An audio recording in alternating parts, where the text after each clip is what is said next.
Dear students, coordination compounds की nomenclature कैसे करते हैं उसके ऊपर rules for naming of coordination compounds. पहला रूल है the cation is named first in both positively and negatively charge coordination entities. Example लेके समझ लेते हैं। मान लीजिए ऐसे लिखा होता K3FeCN6, तो इसमें कैटायन पहले लिखा हुआ है, ठीक है, और ये वाला पार्ट जो है नेगेटिव है, इसके ऊपर +3 चार्ज चढ़ा हुआ है एक तरह से, और इसके ऊपर -3 चार्ज चढ़ा हुआ है। तो ये वाला नेगेटिवली चार्ज है और ये वाला पॉजिटिवली चार्ज पार्ट है। तो अब जब पॉजिटिवली चार्ज पार्ट जो ये है पहले है, तो इसके अंदर हम पहले इसका नाम लिखेंगे। तो इसका नाम पोटेशियम है, तो पोटेशियम लिख दिए, ठीक है। तो पॉजिटिव है और ये जो कॉम्प्लेक्स है कोऑर्डिनेशन कॉम्प्लेक्स नेगेटिव है, तो इसके अंदर पहले पॉजिटिव वाले को नेम कर दिया पोटेशियम हेक्सासाइनाइडो और ये फेरेट, ठीक है। इसमें ऑक्सीडेशन स्टेट जो होगी वो हम लिख देंगे। तो यहाँ पे आयरन की +3 निकल के आएगी, तो ये कैसे निकालते हैं ये तो आपको समझा देंगे आगे। अभी हम क्या समझना चाह रहे हैं केवल कि जो पॉजिटिव वाला है कैटायन है उसका नाम पहले लिखेंगे। Cation is named first in both positively and negatively charge coordination entities. अगर यहाँ पे पॉजिटिव वाला कैटायन पहले लिखा है तो पहले उसका नाम होगा। बट अगर इस तरह से नहीं होता और कंपाउंड इस तरह से होता CONH3 होल 6 और Cl3 ऐसे है कंपाउंड, ठीक है। अब इसके केस में क्या है कि कोऑर्डिनेशन जो है कंपाउंड जो है वो पॉजिटिव है, कोऑर्डिनेशन एंटिटी पॉजिटिव है और ये नेगेटिव वाला पार्ट पीछे है।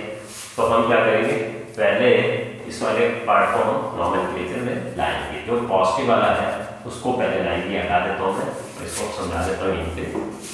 तो इस केस में हम क्या करेंगे कि ये वाला पार्ट पॉजिटिव है तो ये वाला नेगेटिव है। तो कोऑर्डिनेशन जो एंटिटी है, कोऑर्डिनेशन स्फीयर है, वो पॉजिटिव है, तो पहले इसका नाम देना पड़ेगा, तो बाद में इसमें। अब बट कोऑर्डिनेशन एंटिटी में हमें क्या करना पड़ता है कि पहले लीगेंड का नाम लिखते हैं, डोनर का नाम लिखते हैं और सेंट्रल मेटल का नाम बाद में लिखते हैं। तो पहले इसका नाम लिखेंगे, तो इसका नाम हो जाएगा हेक्साअमीन, इसका नाम क्या है हेक्साअमीन, और ये अब नाम आएगा कोबाल्ट। इसकी ऑक्सीडेशन स्टेट जो भी होगी लिख देंगे, और क्लोरीन है तो क्लोराइड है। जो नेगेटिव वाला पार्ट है वो बाद में लिखा जाएगा, जो पॉजिटिव वाला पार्ट है उसका नाम पहले लिखा जाता है। और इसमें हम ऑक्सीडेशन स्टेट निकालेंगे। इसकी अगर x मान लेते हैं, अमोनिया की 0 होती है और ये -3 हो गया, तो इज इक्वल टू 0, तो x इज इक्वल टू 3। तो कोबाल्ट की ऑक्सीडेशन स्टेट यहाँ पे 3 निकला है, ठीक है। वो और हम समझा देंगे कैसे निकालते हैं ऑक्सीडेशन स्टेट। फिलहाल हमको ये समझना था कि जो पॉजिटिव चार्ज होगा, जिसके ऊपर पॉजिटिव होगा उसको पहले लिखेंगे और जो नेगेटिव होगा उसको पीछे लिखेंगे। तो सेकंड वाला पॉइंट मैं समझा देता हूँ, ठीक है। तो अब सेकंड वाला पॉइंट क्या कह रहा है, the ligands are named in alphabetical order before writing the name of central metal atom. Ligand का नाम पहले लिखते हैं और सेंट्रल मेटल का नाम बाद में लिखते हैं। बट अगर लिगेंड से एक से ज़्यादा हो तो उसके केस में अल्फाबेटिकल ऑर्डर में लिखते हैं। तो एक केस ले लेते हैं जिसमें एक से ज़्यादा लिगेंड्स हो, तो उसमें हम अल्फाबेटिकल ऑर्डर में लिखेंगे, ठीक है। तो जैसे केस हमने ले लिया, मान लीजिए कि यहाँ पे कोबाल्टी ले लिया और NH3 होल ट्वाइस है, ठीक है, और NO2 हो या Cl2 ले लेते हैं, Cl2 है और सल्फेट भी है, SO4 ट्वाइस है, ठीक है। इस तरह से अगर कंपाउंड दिया हुआ मान लो, ठीक है। अब इसके अंदर हमारे को क्या कह रहा है, लिगेंड आर नेम्ड फर्स्ट। अब इसके अंदर हम मान लेते हैं यहाँ पे पोटेशियम ले लेते हैं। तो अगर कंपाउंड ऐसे होगा तो जो पहले पॉजिटिव है ये पॉजिटिव है, तो इसके ऊपर -1 चार्ज चढ़ जाएगा, ठीक है। तो ये जब पॉजिटिव है इसमें -2, इसको 3 लेना पड़ेगा, तो +3 चार्ज आ गया और ये -3। कंपाउंड तो आपको दिया होगा, ये तो मैंने अपने मन से बनाया है कंपाउंड। तो हाइपोथेटिकल क्वेश्चन ले रहा हूँ। तो ये पॉजिटिव वाला पहले, तो पॉजिटिव वाले को पहले लिखोगे तो ये पोटेशियम हो गया। अब ये जो कह रहा है कि अगर लिगेंड्स एक से ज्यादा हैं तो उसके केस में ligands will be named in alphabetical order. Alphabetical order में ये अमीन है, ये क्लोराइडो है, ये सल्फेटो है। तो अल्फाबेटिकल ऑर्डर में अमीन ए पहले आता है अल्फाबेटिकली डिक्शनरी में, तो ये अमीन पहले आएगा। तो बट यहाँ पे ये दो हैं तो वो देना पड़ेगा बाई। बट ये जो कोबाल्ट है सेंट्रल मेटल है, सेंट्रल मेटल का नाम बाद में लिखा जाता है। कॉम्प्लेक्स के अंदर सेंट्रल मेटल का नाम बाद में लिखेंगे और लिगेंड्स अगर एक से ज़्यादा हैं तो उनका नाम अल्फाबेटिकल ऑर्डर में लिखा जाएगा। तो अमीन पहले आ रहा है तो ये हो जाएगा डाई अमीन। ठीक है, फिर एक के बाद क्लोराइडो आ रहा है तो डाई क्लोराइडो। ठीक है, फिर उसके बाद सल्फेट आ रहा है और दो बार है तो डाई सल्फेटो। ठीक है, पोटेशियम, ठीक है, डाई अमीन, डाई क्लोराइडो, डाई सल्फेटो, कोबाल्ट। अब इसमें क्योंकि कॉम्प्लेक्स पे नेगेटिव चार्ज आ रहा है तो ATE लगेगा, वो मैं यहाँ पे लगा रहा हूँ। ये अभी इसके बारे में अभी और पॉइंट आएगा इसका, तो फिर उसको और समझा दूंगा। फिलहाल आपको ये समझना था सेकंड वाला पॉइंट कि जब हम लिगेंड्स एक से ज़्यादा होंगे तो उनको अल्फाबेटिकल ऑर्डर में लिखेंगे। तो पहले अमीन आएगा क्योंकि A आता है, क्लोराइडो आएगा, फिर C आ रहा है, सल्फेटो का S आ रहा है, तो अल्फाबेटिकल ऑर्डर में लिखेंगे। और जो पहला अमीन कह रहा था कि जो पॉजिटिव वाला पहले आया था उसका नाम लिखते हैं पहले। ठीक है, कॉम्प्लेक्स यहाँ पे नेगेटिव है, कोऑर्डिनेशन कॉम्प्लेक्स नेगेटिव है, उसका नाम पीछे आएगा। और अगर एक से ज़्यादा लिगेंड्स हैं तो उनको अल्फाबेटिकल ऑर्डर में लिखते हैं। तो ये हो गया कॉन्सेप्ट इसका। तो ये मैंने 2 पॉइंट समझा दिए, 1-2 पॉइंट और लिखता हूँ फिर उनको समझाता हूँ, इनको हटाता हूँ। ठीक है, अब मैंने तीसरा पॉइंट समझाया, 2 पॉइंट हमने समझा दिए नाम लिखने के लिए, नोमेनक्लेचर करने के लिए। अब थर्ड पॉइंट है the names of the anionic ligands and in O, those of neutral and cationic ligands remain the same. जैसे मान लीजिए एनायनिक लिए जैसे K3Fe(CN6) है। ठीक है, तो लिगेंड जो है ये नेगेटिव है, एनायनिक है, तो यहाँ पे साइनाइडो लिखते हैं। ठीक है, और अगर न्यूट्रल होता तो उसके अंदर कोई चेंज ना होता। मान लीजिए अगर ये ऐसे होता KFeNH3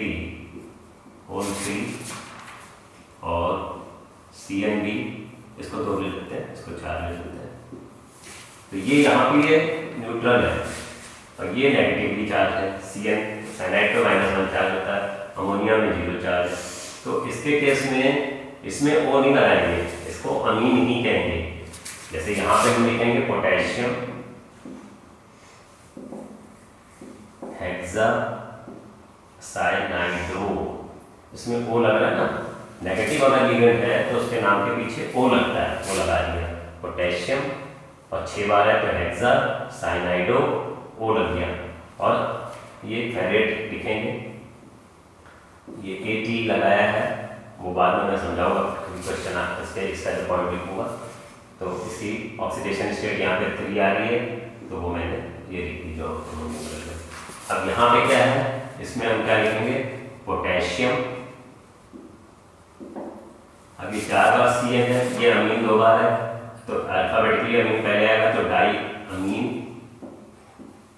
तो इसमें O नहीं लगा, देखिए इसमें E है क्योंकि ये न्यूट्रल है। जो इसका नाम है अमीन है तो अमीन नाम लिखते हैं, पोटेशियम डायमीन टेट्रासाइनाइडो। इसके केस में O लग रहा है क्योंकि ये नेगेटिव है, टेट्रासाइनाइडो। और ये जो इसका नाम होगा फेरेट,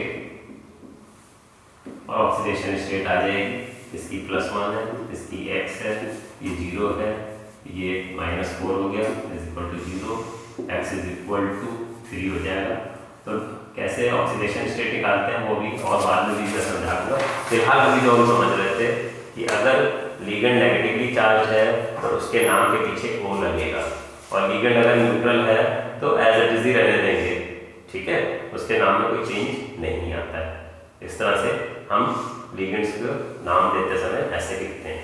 अब जो फोर्थ पॉइंट है, oxidation state of the metal is indicated by Roman numerals in bracket. ये जो रोमन न्यूमरल है, फर्स्ट, सेकंड, थर्ड, ये थर्ड, वो ब्रैकेट के अंदर लिखा जाता है। जो भी मेटल, सेंट्रल मेटल है, उसके नाम के जस्ट पीछे हम रोमन न्यूमरल्स में उसकी ऑक्सीडेशन स्टेट लिखते हैं। तो कोई भी कंपाउंड की जो ऑक्सीडेशन स्टेट हमें निकालनी पड़ती है, तो उसको कब निकलेगी, जब हमें लिगेंड्स का ऑक्सीडेशन स्टेट याद हो, ठीक है। तो एक क्वेश्चन इसके ऊपर मैं दिखा देता हूँ आपको। जैसे क्वेश्चन लिखा हो कि यहाँ पे के है और हमने यहाँ पे Ag ले लिया और CN4 ले लिया, मान लीजिए, ठीक है। तो यहाँ पे अगर ये ऐसे क्वेश्चन आपको दिया होगा तो यहाँ पे ये होगा पोटेशियम, क्योंकि ये पहले जो पहले पॉजिटिव वाला वो पहले, अब ये 4 बार CN है, लिगेंड का नाम लिखेंगे, सेंट्रल मेटल का नाम बाद में आता है कॉम्प्लेक्स में। तो टेट्रासाइनाइडो, क्योंकि ये नेगेटिव है तो इसके ऊपर इसके नाम के पीछे O लगता है, साइनाइडो। और ये जो है सेंट्रल मेटल है, अगर सेंट्रल मेटल का नाम जब लिखोगे इसके नाम के पीछे H लगेगा। कब लगेगा, जब कॉम्प्लेक्स पे नेगेटिव चार्ज आता है। कोऑर्डिनेशन कॉम्प्लेक्स पे नेगेटिव चार्ज आ रहा है, -3 आ रहा है, ये कैटायन है, ये एनायन है। जब कॉम्प्लेक्स एनायन बन जाता है उसके ऊपर नेगेटिव चार्ज आ जाता है, तो सेंट्रल मेटल के नाम के पीछे E लगाते हैं।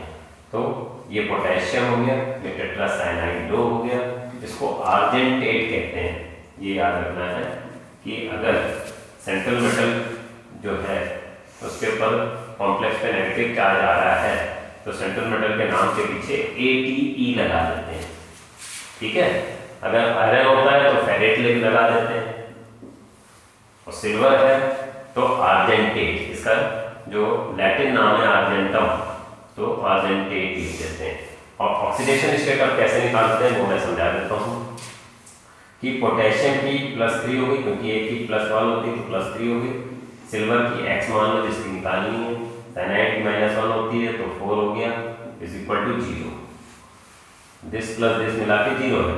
हमने तो ये चार्ज दिखाया था आपको, तो +3 + x - 4 = 0, तो x = 1। तो सिल्वर की ऑक्सीडेशन स्टेट 1 आ गया।